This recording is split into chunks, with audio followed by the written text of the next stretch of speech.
Hi, and welcome to Sitter's Bakery. Today we're going to be doing buttercream.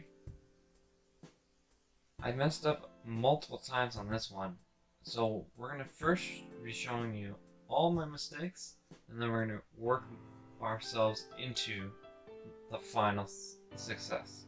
Right here you can see I'm trying to make Italian buttercream, where you boil the sugar and water together to soft ball and then add it into the egg whites after you've whipped them. This is my first attempt. We'll see how this goes. You want to make sure you start boiling and mixing at the same time so that you can time it out perfectly. If your eggs are under whipped, you'll make a soup, and if you over whip them, you'll make a soup. So you have to wait. Now, to make sure that it's softball stage, I wanted to show you guys where you put it into cold water and then rub it until you can feel it become into a nice ball.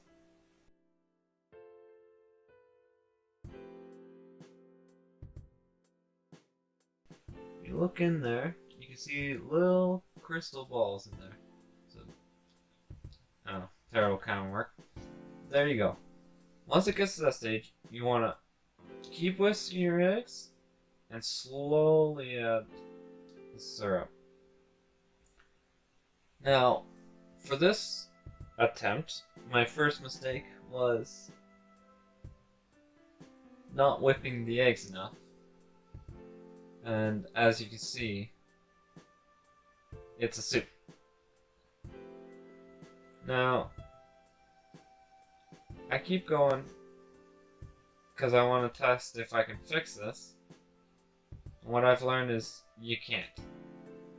This is the point in time where I'd be adding my salt, except for I've now realized I should be adding the salt at the very beginning with the eggs. And I'm going to be adding the butter in. And here's another problem I came up with.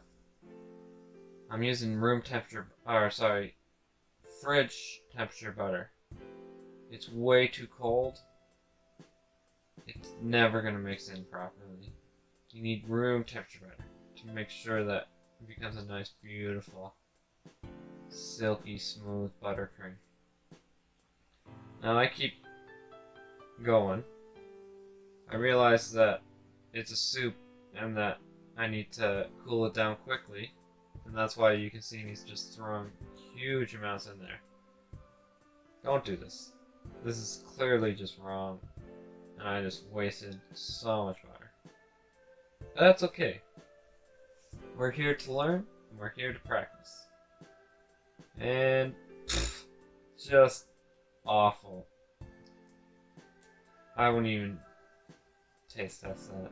Ugh. What a mistake.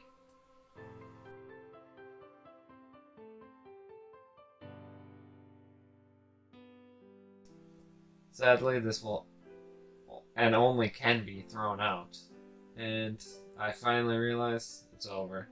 As you can see, that's a soup. Disgusting. Now, we're going to move into attempt number 2. As you can see now, I've whipped the eggs far better than before. And now we're going to be adding in. But this time, my problem is, if you look closely at that sugar syrup, it was not boiled to softball stage and is way too runny and isn't going to form strong enough bonds with the egg whites to hold that butter in. And because of this, it's going to become a soup once again.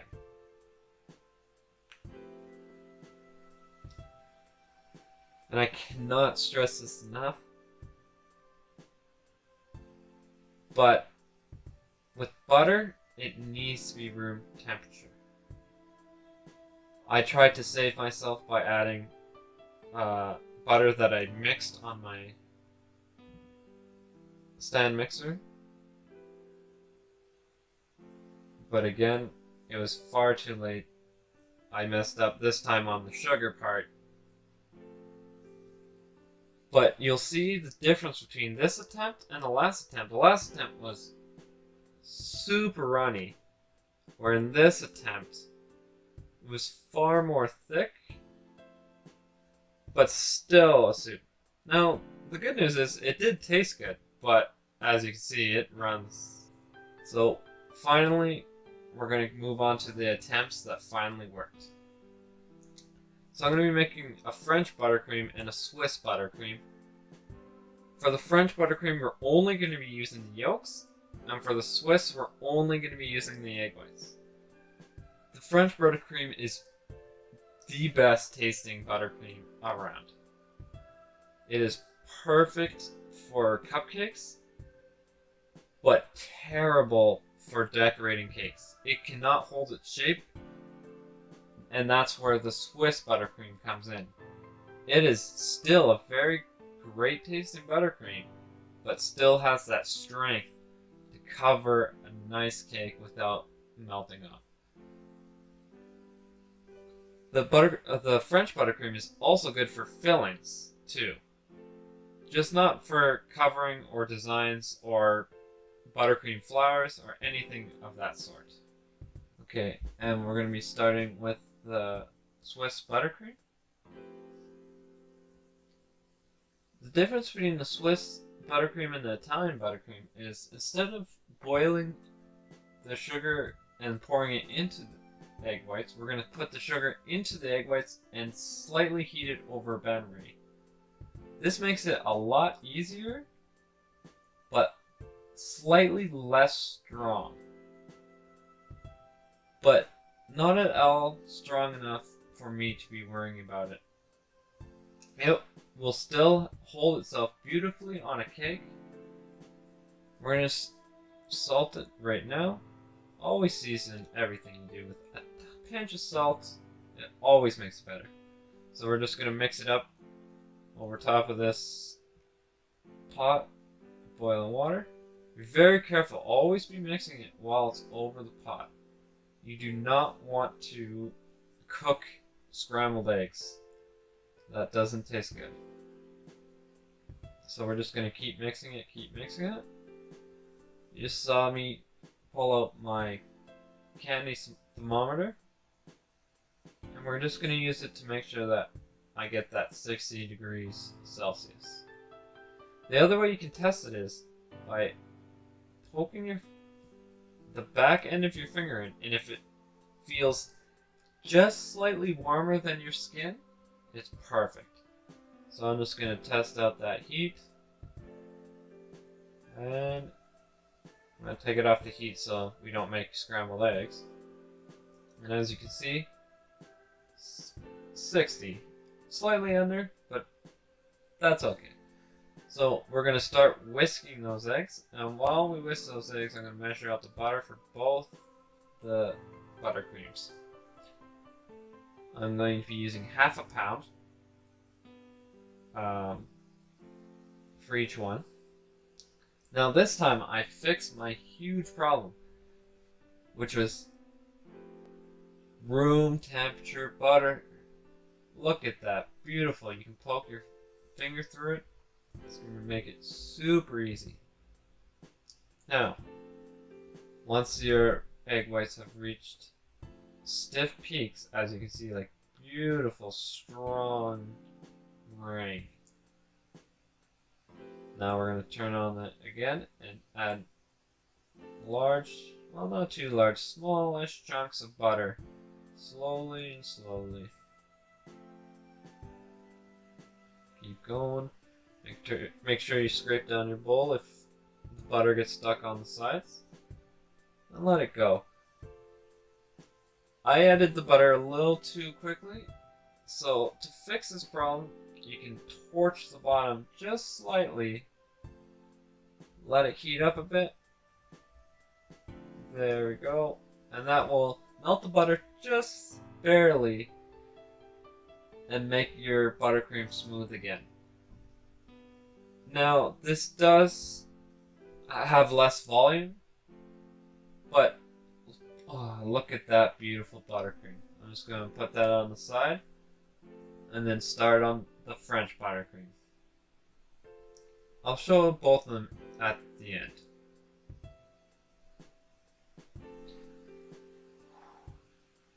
It tastes amazing.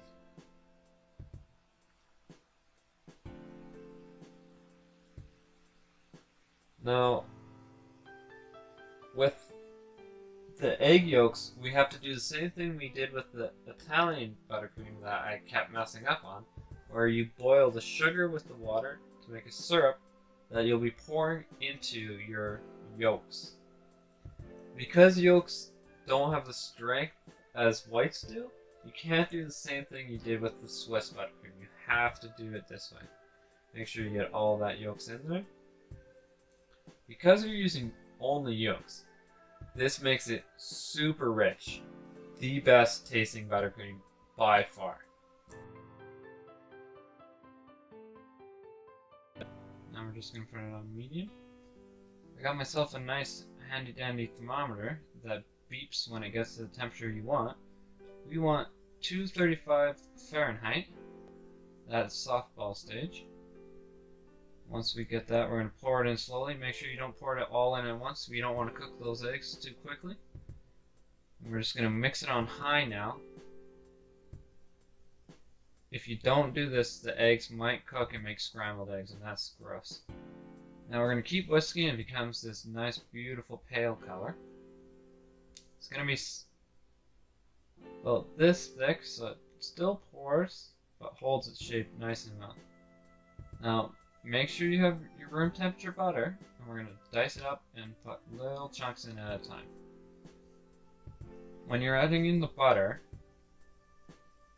it's going to look grainy after you've added in all the butter. Don't panic. Just relax. Let it mix another 5-10 minutes after you've put the butter in, and it'll become nice and smooth. Again, if it's still not working, use the torch to help you. Now, beautiful soft French buttercream and a nice hard Swiss buttercream.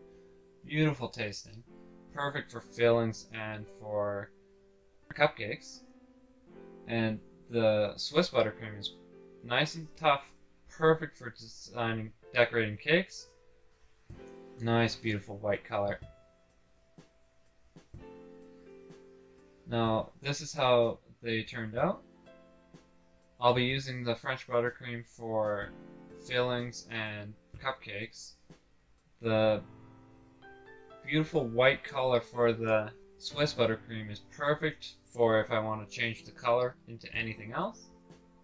So I'll be using that to decorate cakes and make buttercream flowers and things of that sort. The recipes will be in the description below. If you've liked this video, please like and subscribe. If you want to follow me on Facebook, Twitter, and Instagram, I even have my own website. The links will be in the description below. Thank you, and have a nice day.